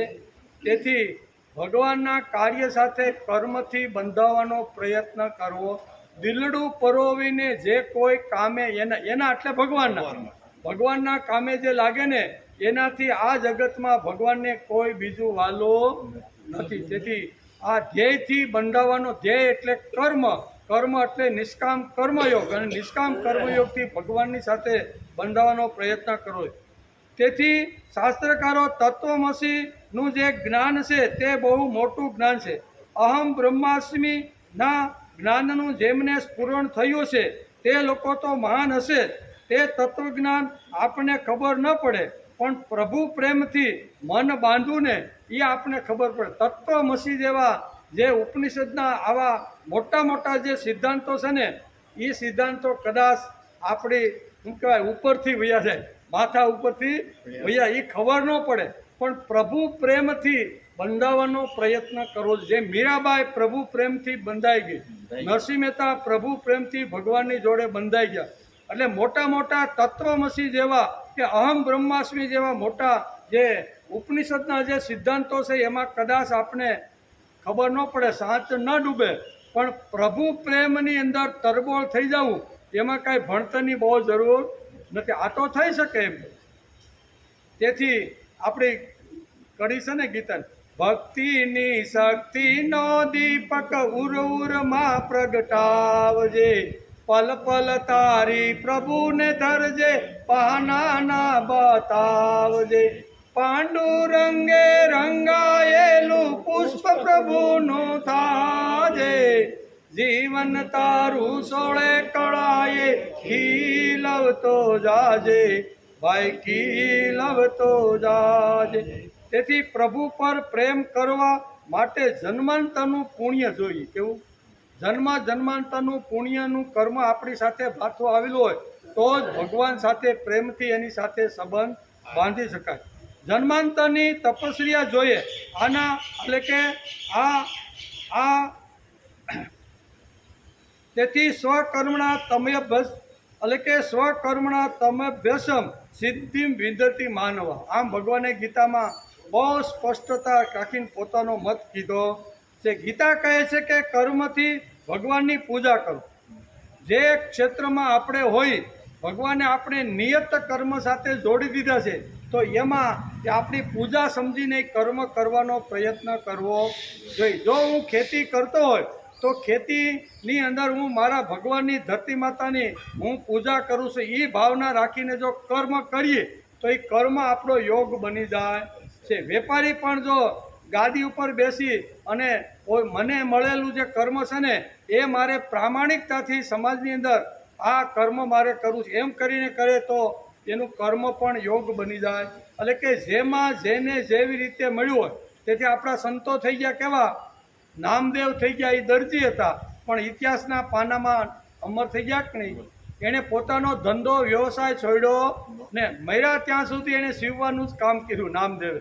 પણ જે કોઈ કપડાં લઈને આવે એ મારો ભગવાન પહેરવાનો છે આ ભાવનાથી સિલાઈ કરતા હતા એટલે એ પ્રભુને પણ પામી ગયા છે. વેપાર કરતાં કરતાં મારી પાસે જે ગ્રાહક આવે છે ને એમાં પ્રભુના દર્શન થાય છે એમ કરતાં કરતાં એ ભગવાનને પામી ગયા. નરસિંહ મહેતા નાગર હતા, બ્રાહ્મણ હતા. એટલે બ્રાહ્મણને જે કાંઈ આવી રીતના વેદ ઉપનિષદના સિદ્ધાંતો એને તપોવનમાં ભણ્યા હોય તો એનો વિસ્તાર કરવા માટે એ નાગર જાતની અંદર અને જૂનાગઢની ગલીએ ગલીએ ફરી અને ભગવાને કીધેલી જે વાતો છે તપોવનમાં જે કાંઈ અભ્યાસ કર્યો હોય છે ને એ બધી જ વાતો કરવાનો પ્રયત્ન કરતા હતા. આ કહેવાનો અર્થ કે ભગવાને જે આપણને નિયત કરીને જે શું કહેવાય જે વર્ણની અંદર જે આપણને જન્મ આપ્યો છે એ પ્રમાણે સારામાં સારા કર્મ કરીએ તો યોગની પ્રાપ્તિ થઈ જાય છે એમ આ શ્લોકની અંદર સમજાવે છે. તેથી નિષ્કામ કર્મયોગ કર્યા પછી જો કાલાવાલા સ્તુતિ કરીએ તો તેની શોભા. ખાલી કાલાવાલા કરીએ અને કર્મયોગ ન જ કરીએ, ખાલી કાલાવાલા કરીએ, હાથમાં જાન પક્કા લઈને બેસી જઈએ કે ભગવાન દયાળુ છો, કૃપાળુ છો એમ કહીને કદાચ કાલાવાલા કરી તો ભગવાન કહે એવી મને ટાઈમ તું પેલા પ્રયત્ન કર, તને મળેલી શક્તિને પહેલાં વાપરી દો અને વાપરતા ખૂટે ને તો પછી હું તારા મદદમાં તારા સહાયમાં આવું. ભાગવતમાં તો આવા વારંવાર આપણે ગજેન્દ્રનું ઉદાહરણ આપીએ છીએ બરાબર ને. એની પાસે જ્યાં સુધી શક્તિ હતી ત્યાં સુધી મગરના મોઢામાંથી પગ બહાર કાઢવાનો પ્રયત્ન તળાવમાંથી કર્યો અને પછી અહીંયા ગજરા જોવે છે કે મેં બધી શક્તિ વાપરી નાખી છે, હવે મારી શક્તિ ખૂટી ગઈ છે, મારી શક્તિથી મારો જીવ બચે એમ નથી અને પછી ભગવાનને પોકાર કરે છે. બધી શક્તિ વાપરા પછી જો પોકાર કરવાનો આવે તો ભાગવતકાર કહેશે કે એ કોના ઉપર બેહીને આવે? ગરુડ ઉપર બેહીને ભગવાન આવે કે ન આવે? આવે જ. પણ આપણે શક્તિ વાપરવી નથી. મળેલી બુદ્ધિ, મળેલું વિત્ત, મળેલી ઇન્દ્રિયો આપણે ભગવાનના કાર્ય માટે કે સત્કાર્યમાં વાપરવી નથી અને હાથમાં જાન પક્કા લઈને બેસી જઈ કે ભગવાન હવે આ 15મી જૂન તો વહી ગઈ, 22મી જૂન ગઈ, ભગવાન હજી તે અમારા ઉપર કૃપા કરી, હવે તું વરસાદ મોકલ. તો ભગવાન કે ભાઈ હવે તું અગવડમાં આવ્યો અને તે મને આવું કહેવાનો અર્થ કે માણસે પ્રભુ પ્રેમ થાય. ત્રીજી વાત અહીંયા જે ગીતાએ કીધી છે, પ્રભુ પ્રેમથી તરબોળ થઈ અને ભગવાનની ભક્તિ માણસે કરવી જોઈએ. પહેલાં એણે નિષ્કામ કર્મયોગ કરવાની વાત કરી, પછી બીજી વાત કરી સદવિચારો જીવનમાં લાવવાનો પ્રયત્ન કરવો જોઈએ અને ત્રીજી વાત છે પ્રભુ પ્રેમ. પ્રભુનો પ્રેમ લઈ જાઓ, પ્રભુની વાત લઈ જાઓ, પ્રભુના વિચારો લઈ જાઓ.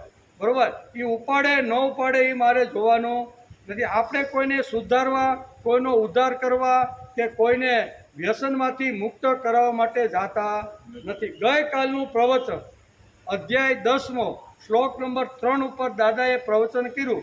એના ઉપર આ જ વાત ગઈકાલે આખા પ્રવચનમાં દાદાએ કીધું કે ભક્તિ ફેરી ભાવફેરી તીર્થયાત્રામાં જે લોકો જતા રહેલા છે ને એ કોઈને સુધારવા માટે, કોઈનો ઉદ્ધાર કરવા માટે, કોઈના વ્યસન મુક્તિ માટે જાતા નથી. અને જો તમે બધાય જાતા હોય તો તમારી આ ભૂલ ભરેલી વાત છે. તમારે તો નિષ્કામ કર્મયોગ સારો વિચાર મળ્યો છે એ ઝૂંપડીના એક ખૂણામાં બેઠેલા માણસને તમે કહી આવો એનું વ્યસન છૂટવું હોય છે તો એ બાય પ્રોડક્ટ કહેવાય. કેવું?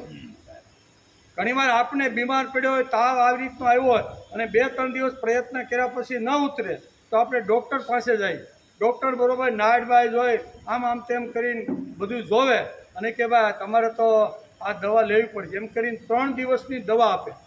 3 દિવસની દવા આપે, 2 દિવસ લીધા પછી પણ થોડીક બીજી માથું દુખવાની, તૂટ થવાની અસર થાય એટલે પાછો ડૉક્ટર પાસે જાય કે મને તાવ તો ઉતરી ગયો પણ આ પાછું શરૂ થયું. ડૉક્ટર કે ભાઈ સાઈડ ઇફેક્ટ છે. મેં તને તાવ ઉતારવાની જે દવા આપી ને એની સાઈડ ઇફેક્ટ તરીકે તારું માથું દુખશે, થોડોક શરીરમાં તૂટ આવશે, એની એ અસર થાય કે ન થાય? એવી રીતે સારો વિચાર કોઈને કહી આવ્યા હોય અને કોઈનું વ્યસન છૂટી જતું હોય તો એની સાઈડ અસર છે. એમાં સારું થતું હોય તો આપણે કંઈ વાંધો, કોઈ સારો વિચાર કહીએ હોય એને થઈ જતું હોય પણ આપણે ઉદ્ધાર કરવાવાળા નથી. આપણે વ્યસન મુક્ત કે સુધારવાવાળા આપણે કોણ ભાઈ? હવે આપણે કાંઈ સુધારી શકીએ એવા નથી ને આપણી વાત એ કોણ માને ભાઈ? એટલે આપણે ભક્તિ સમજીને જવાનું. જેને પાસે મળી એને સારી વાત કહેવાની, બરાબર? એને કહેવાનું કે મમે વાંસો જીવ લોકે, આ વિશ્વંભર આપણી અંદર આવીને બેઠો છે તો એને ગમે તેવી વસ્તુ અપાય ને કચરા પેટી બનાવ, આમ કહીને વાતની શરૂઆત કરીએ. એને લાગે કે આ કચરા પેટી છે એ હવે મારે કચરા પેટી બનાવવી જોઈએ નહીં અને આ બધો કચરો નહીં નાખવાનો એવું લાગે અને એનું વ્યસન છૂટે તો એની સાઈડ ઇફેક્ટ છે. તેથી કહે છે કે નિષ્કામ કર્મયોગ કર્યા પછી જો કાલાવાલા કરવામાં આવે તો એ ભગવાન સાંભળ્યા વગર રહેતા નથી. દ્રૌપદીએ કાલાવાલા કર્યા, ભગવાનને પોકાર કરે કે ભગવાન હવે જ્યાં સુધી મારી પાસે તાકાત હતી, શક્તિ હતી ને ત્યાં સુધી આ છેલ્લામાં છેલ્લો સાડીનો શેડો મેં મોઢામાં રાખ્યો છે ભાઈ. હવે તારે જો મારી આબરૂ રાખવાની હોય તો હવે તું આવ એમ કરીને દ્રૌપદીએ કાલાવાલા કર્યા અને ભગવાને એની લાજ રાખી કે ને ભગવાન આવ્યા કે. પણ પરબારી જો કાલાવાલા શું કહેવાય ભગવાનનું કામ કર્યા વગર, કોઈ કૃતિ કર્યા વગર કાલાવાલા સીધા કરીએ તો ભગવાન કે ભાઈ મારે ક્યાં નવરાય છે? મારે તો 8 પટરાણી અને બધાને 10 છોકરા, કેટલો મોટો વહીવટ કરવો અને કેટલાયના પ્રશ્ન દ્વારકામાં આવતા હોય. હવે હું કાંઈ એવો નવરો નથી. તું થોડોક પ્રયત્ન કર અને પ્રયત્ન કરતાં તારી પાસે ધન ઓછું થઈ જાય, ઇન્દ્રિયો કામ નહીં લાગે ને ત્યારે હું આવીને તારું બધું કામ કરી. એ કાલાવાલાને એ અર્થ છે. બાકી ખાલી કાલાવાલા કરો કે હવે સાંભળ્યા તમે ક્યારે પધારશો, હવે આવો ની બાપા અમારી ધરતી તપી ગઈ છે, એમ ખાલી કાલાવાલા કરવાથી આવે નહીં. કહેવાનો અર્થ કે આ કાલાવાલા એટલે આપણે જે ગાય છે ને તે ભગવાનના કાલાવાલા છે. તેથી મહાપુરુષોએ જે ચરિત્રો ગાયા તે ગાયને આપણી વાણીને આપણે રોજ પવિત્ર કહીએ છે. આપણે તો ભાગ્યશાળી છે કે ભગવાનના મુખારવિંદમાંથી નીકળેલા જે શ્રીમદ ભગવદ્ ગીતાના જે આવા અમૂલ્ય જે શબ્દો છે ને એનું રોજ આપણે 2 શ્લોકનું પારાયણ કરીએ છીએ. સાથે સાથે મહાપુરુષોના મુખારવિંદમાંથી નીકળેલા આદ્ય ગુરુ શંકરાચાર્ય હોય, વલ્લભાચાર્ય હોય કે રામાનુજાચાર્ય હોય કે આવા મહાપુરુષના મુખારવિંદમાંથી જે શબ્દો નીકળ્યા એ આપણા માટે સ્તોત્ર બની ગયા અને એ સ્તોત્રનું પારાયણ કરીને પણ આપણી વાણીને આપણે પવિત્ર કરવાનો પ્રયત્ન કરીએ. આ બધી જ વાતો શાસ્ત્રો આપણે સમજાવે છે. તેથી આ શ્લોકની અંદર ભગવાને 2 વાત ઉપર ધ્યાન ખાસ આપ્યું. જે પ્રયત્નશીલ યોગી છે, જે સતત પ્રયત્ન કરતો રહેલો છે ને તેને યોગ પ્રાપ્ત કરવો અશક્ય નથી. પણ જે ખાલી સંકલ્પ કરે અને પછી પ્રયત્નશીલ ન હોય તો એવા લોકો માટે યોગ દુષ્પ્રાય છે. એવા 2 વાત ભગવાને આ શ્લોકની અંદર સમજાવી છે. બીજી વાત, મહાપુરુષ તેના પ્રવચનમાં કહે છે કે ભગવાનમાં મન બાંધવું કઠણ છે, વિચારોમાં બાંધવું પણ કઠણ છે. તેથી કર્મમાં આ મનને આપણે બાંધી શકીએ. નિષ્કામ કર્મયોગની અંદર જો મનને બાંધી દઈને તો આ શું કહેવાય આ આપણો અભ્યાસ છે અને અભ્યાસ દ્વારા જ મનને કંટ્રોલ કરી શકાય છે. પણ ધ્યેયમાં પ્રભુ કાર્યમાં મન બાંધવું સહેલું છે. તેથી ગીતાકાર કહે છે સંયતાત્મા થવું એટલે કોઈ પણ ધ્યેયમાં મન બાંધી રાખવું. આ ધ્યેય કેવું? આ ધ્યેય એટલે માણસને મંગલતા તરફ લઈ જાય. ધ્યેય કેવું છે? માણસને મંગલતા તરફ લઈ જાય, માણસને પ્રભુ સુધી લઈ જાય, માણસને પ્રભુના જે બનેલા જે મહાપુરુષો છે તેના સાનિધ્યમાં લઈ જવાનો જે પ્રયત્ન કરે છે એને ખરું ધ્યેય કહેવામાં આવે છે. નકર કે નાના મારું ધ્યેય છે ને, ઘણીવાર દાદા પણ ઘણીવાર કહે છે કે ધ્યેય એવું લ્યો કે જે મંગલતા તરફ માણસને લઈ જાય, જે પ્રભુ તરફ લઈ જાય, પ્રભુના બનેલા જે લાડકા દીકરાઓ છે ને એના તરફ આપણે લઈ જાય એવું ધ્યેય રાખવું. મન ધ્યેયમાં બાંધવાનું છે. આપણે પ્રભુ કાર્યથી મન બાંધ્યું કે પછી ભગવાન પોતે આપણા મનને બાંધે છે. પછી ભક્તિનો રંગ લાગે અને પછી મન બીજે ઠેકાણે જાય જ નહીં. કોઈ જગ્યા એવી નથી કે જ્યાં ભગવાન ન હોય. આમ આ શ્લોકમાં ભગવાને સંયત એટલે બાંધેલું, ધ્યેયથી બાંધવું, વિચારોથી બાંધવું અને પ્રભુ પ્રેમથી મન બાંધી દ્યો એમ. તેથી ભક્તિનો રંગ પાકો થઈ જાય. આ ત્રણથી મનને બાંધવાનો જેને જે સાધકે પ્રયત્ન કર્યો ને એનો રંગ કેવો થઈ જાય? પાકો. ડિસ્ટમ્બર નહીં પણ કેવો? પાકો કલર જાય નહીં. તેથી આપણી સત્તા માલિકીને છોડી દેવી આ મોટામાં મોટું સાધ્ય છે. સાધક શિબિરમાં એક ભાઈએ પાંડુરંગ શાસ્ત્રીને પ્રશ્ન પૂછ્યો કે દાદાજી સાધક એટલે હું એમ. સાધક શિબિરો ઘણી બધી થઈ, એમાં એક શિબિરમાં એક કોઈને મન થયું છે અર્જુન દેવાને કે પ્રશ્ન હું પૂછી લઉં, એટલે એણે હળવેકથી શાસ્ત્રીજીને પ્રશ્ન પૂછ્યો કે સાધક એટલે હું એમ. તમે સાધક તો ક્યારના કરો છો, તો સાધક એટલે શું એમ? શાસ્ત્રીજી સાધક એટલે શું? આ અવસ્થા શબ્દોમાં કહેવી કઠણ છે. સાધક કોણ કહેવું ખૂબ જ મુશ્કેલ છે. ધારી કે કહેવું તો બહુ મુશ્કેલ છે, પણ હળવી ભાષામાં જો મારે તને સાધકનો જવાબ આપવાનો હોય તો કે નાક પકડે તે સાધક, તો કે ખાલી નાક પકડીને બેઠો રહે એ સાધક નહીં. માથું નીચે અને પગ ઉપર રાખે તે સાધક, તો કે તે નહીં. પેટ અંદર હલાવીને ભ્રામરી કરે તે સાધક, તો કે તે પણ નહીં. નાકમાંથી પાણી પીવે અને મોઢામાંથી કાઢે તે સાધક. આ ભાઈ પ્રશ્ન કે ભગવાન દાદા અમારા સાધક કોને કહેવો? આને સાધક કહેવાય? શાસ્ત્રીજી કે આને સાધક કહેવાય નહીં. મૂંઝવણ આવે તેવો પ્રશ્ન છે. સાધક હલકે કેવો તે કહેવું બહુ કઠણ છે. છતાંય ભગવાન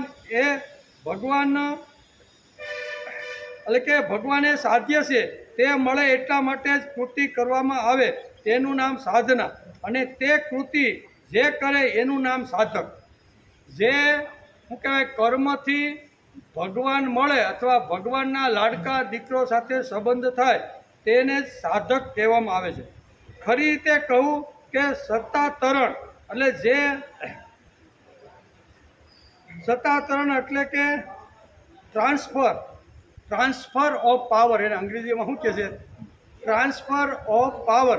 અત્યાર સુધી યુવાનીમાં ધંધા કર્યા, નોકરી કરી, વ્યવસાય કર્યો, બધું કર્યું. હવે એને ટ્રાન્સફર કરવાનો છે. જે અનુભવનું ભાથું આપણી પાસે જે મળેલું છે ને એને ટ્રાન્સફર કરવાનો પ્રયત્ન માણસે કરવો. તો એ ટ્રાન્સફર કરી શકે ને એને સાધક કહેવામાં આવે છે. કેવો? અત્યાર સુધી આપણે બધા વ્યવહાર છે કે કોઈ નાના મોટા કામમાં જોડાયેલા હતા. હવે જે કાંઈ અનુભવનું ભાથું મળ્યું, ભાવથી વધી ગયેલો, અનુભવથી વધી ગયેલો, જ્ઞાનથી વધી ગયેલો, સમજણથી વધી ગયેલો, બુદ્ધિથી વધી ગયેલો, ઉંમરથી વધી ગયેલો જે વર્ગ છે ને એ વર્ગ પોતાને મળેલો અત્યાર સુધીનો 60 વર્ષનો જે અનુભવનું જે ભાથું છે ને એ સમાજના અંતિમ માણસ સુધી છોડવાનો જે પ્રયત્ન કરે ને આને હળવી ભાષામાં કહેવું તો આને સાધક કહેવાય. કેવો? હવે ઘરનું કાંઈ કામ રહ્યું નથી, ઘરની જવાબદારી રહી નથી, ઘરનો કાંઈ ધંધો, હવે હું એકદમ ફ્રી થઈ ગયો છું ને ફ્રી થઈ અને ભગવાનની વાત, ભગવાનનું કામ, ભગવાનનું નામ જગતની અંદર લઈને જે ફરતો રહેલો છે જીવ છે ને એને દાદા કે એને મારી દ્રષ્ટિએ એને સાધક કહેવામાં આવે છે. આવી રીતનો પ્રશ્ન કર્યો હતો તો હળવી ભાષામાં શાસ્ત્રીએ સમજાવવાનો પ્રયત્ન કર્યો. તેથી ભગવાનના નામે આ બધું ક્યારે બદલાય છે. ભગવાન ઉપર આંતરડાનો પ્રેમ ઊભો થશે ત્યારે. તેથી ભગવાન ઉપર અનુરાગ નિર્માણ થવો, આનું જ નામ મનને બાંધવાનું છે. ભગવાન ઉપર મનનું અનુરાગ થવું, આને જ બાંધવાનું છે. અત્યાર સુધી મન ગમે ત્યાં જતું હતું, બંધાતું નહોતું. હવે બાંધવાનો પ્રયત્ન કરવો જોઈએ. એક એક વસ્તુ ભગવાનને અર્પણ કરતા જાઓ, આમ ગીતાકાર કહે છે. ભગવાનનું ખેંચાણ વધવું જોઈએ અને પ્રેમ ભાવ વધવો જોઈએ, એનું જ નામ છે સાધક. સાધક એટલે હવે સાંસારિક અને વ્યવહારિક પ્રત્યેનો ભાવ પ્રેમ થોડોક ઓછો થવો જોઈએ અને ભગવાન પ્રત્યેનો ભાવ વધતો જાય એટલે સમજી લેવાનું એ ગમે તેવા કપડાં પહેરેલા છે, ગમે તેવી રીતનો ઝૂંપડીમાં રહેતો છે, બંગલામાં રહેતો છે, કે ઘર છોડીને ગંગા નદીના કિનારે રહેતો છે, કે જનક રાજાની જેમ મહેલમાં રહેતો છે, કે આવી રીતના શું કહેવાય રત્નજડિત સિંહાસન ઉપર બેસીને આભૂષણ પહેરીને બેસોએ તો પણ એને સાધક કહી શકાય છે. જેણે પોતાનો જે મન છે, બુદ્ધિ છે, ઇન્દ્રિયો છે, એને સાંસારિક વ્યવહારમાંથી ઓછા કરી અને એ જ ઇન્દ્રિયો, એ જ મનને પ્રભુ સાથે જોડવાનો જેમણે પ્રયત્ન કર્યો છે, આ બધા સાધક કહેવાય છે. એટલે આપણે સાધક બનવાનો પ્રયત્ન કરવો જોઈએ. તેથી હનુમાનનું કર્મ જોઈ રામ ગાંડા ગયેલા થયા. જેણે ભગવત કાર્યમાં મન બાંધ્યું તેને બીજું કંઈ દેખાતું નથી. એકવાર મનને પ્રભુ કાર્યમાં જેણે લગાડી દીધું એને ભગવાન સિવાય બીજું કાંઈ દેખાતું નથી. હનુમાને રામને બાંધ્યા નથી, બરોબર, પણ રામે એને બાંધી લીધા છે. કેવું છે કે જેણે ભગવત કાર્યમાં મન બાંધ્યું તેને બીજું કંઈ દેખાતું નથી. હનુમાને રામને બાંધ્યા. કેવી રીતે? તો કે રામને બાંધી ન શકાય, પણ હનુમાને એવું કામ કર્યું કે હનુમાન રામની સાથે બંધાઈ ગયા. શું કે હનુમાન રામની સાથે બંધાઈ ગયા. હનુમાનનું કર્મ જોઈ રામ ગાંડા ઘેલા થયા. આ બાંધવાની પદ્ધતિ છે. આપણે સીધા જ ભગવાનને બાંધવા નીકળીએ છીએ. સીધા ભગવાનને બાંધવા નીકળીએ તો શું થાય? ભગવાન સુદર્શન ચક્ર લઈને ભર સભામાં આવે, બોલો ગાંડો ગેલો દુર્યોધન બાંધવા નીકળ્યો કે ભગવાને આ કાળિયાને બાંધી લ્યો, કે શું કે છે આ કાળિયાને બાંધી લ્યો. એમ એના માણસોને જ્યારે કહે છે, માણસો બાંધવા ગયા બંધાય નહીં. ભગવાનને બાંધવાનો અઘરો છે, પણ કામ જ એવું કરીએ તો ભગવાનને એમ થાય કે આને મારે બાંધી દેવો છે. હનુમાને એવું જબરદસ્ત ને સારું કામ કર્યું ને તો ભગવાનને લાગ્યું કે હનુમાનને હવે મારે આ ખીલે બાંધવાનો છે, એટલે હનુમાન પણ બંધાઈ ગયા. તેથી કહેવાનું તાત્પર્ય એ છે કે હનુમાને કર્મથી રામને બાંધ્યા. હનુમાન પૂંછ બાંધવા રાવણે ઘણો હનુમાનની પૂંછને બાંધવાનો અથવા કરવાનો પ્રયત્ન કર્યો, પણ એ થયો નહીં. એવું આપણે ઘણીવાર રામાયણમાં વાંચીએ છીએ. હનુમાન પ્રત્યેક ઠેકાણે રામને જોતા હતા, આપેલા રત્નો ફોડ્યા, બરાબર. આવી રીતના 14 વર્ષનો વનવાસ પૂરો કર્યો. લંકાની અંદર આવી રીતનું ખેદાન મેદાન કરી સીતાને લઈને અયોધ્યાની અંદર આવ્યા. સીતા માતાને એમ થયું કે મારા દીરને બચાવવાનો અથવા મૂર્છામાંથી બહાર કાઢવાનો જે માણસે પ્રયત્ન કર્યો ને એને તો મારે આંતરડાનો પ્રેમ અને ભાવ આપવો જોઈએ. તેથી સીતા માતા પોતાના કંઠનો જે કિંમતીમાં કિંમતી જે હાર હતો ને એ હનુમાનજીને ભેટ આપે કે તે ખૂબ જ એટલું મોટું કામ કર્યું છે ને કે અમે તારા ઋણમાંથી મુક્ત થઈ શકીએ એમ નથી. હનુમાનજીના હાથની અંદર હાર આવ્યો તો હનુમાનજી ફોડવા લાગ્યા. એક પથ્થરો લઈ અને બીજા પથરા ઉપર નાખીને એક એક મોતીને ફોડે છે. આજુબાજુના લોકોને થયું કે આ તો ગાંડો છે, આ તો વાંદરો જ થયો. ઘણા લોકોને એમ થવા લાગ્યું, પણ અહીંયા રામ વિચાર કરે છે કે હનુમાન બુદ્ધિમત્તામ વરિષ્ઠમ છે. એ બુદ્ધિની અંદર શ્રેષ્ઠ છે. આ કોઈ આવું ગાંડ પણ કરે નહીં. એટલે હળવેકથી અહીંયા રામ હનુમાનને પૂછે છે કે ભાઈ કિંમતી હારના મોતીને ભાઈ તું કેમ તોડે છે? એટલે હનુમાન સહજ રીતે ભગવાનને જવાબ આપે છે કે હું જોઉં છું કે આ મોતીમાં મારો રામ છે. જે મોતીમાં મારો રામ ન હોય ને એ મોતીનું મારે કામ નથી. કે હનુમાને જોઈ જ્યારે મોતીની માળા કટકા કર્યા એમાં રામને નભાળ્યા. જેમાં મારો રામ નથી એનું મારે કામ નથી. ગર્જન તો જાઉં દ્રઢવ્રત બનીને કામ કરતો હું જાઉં.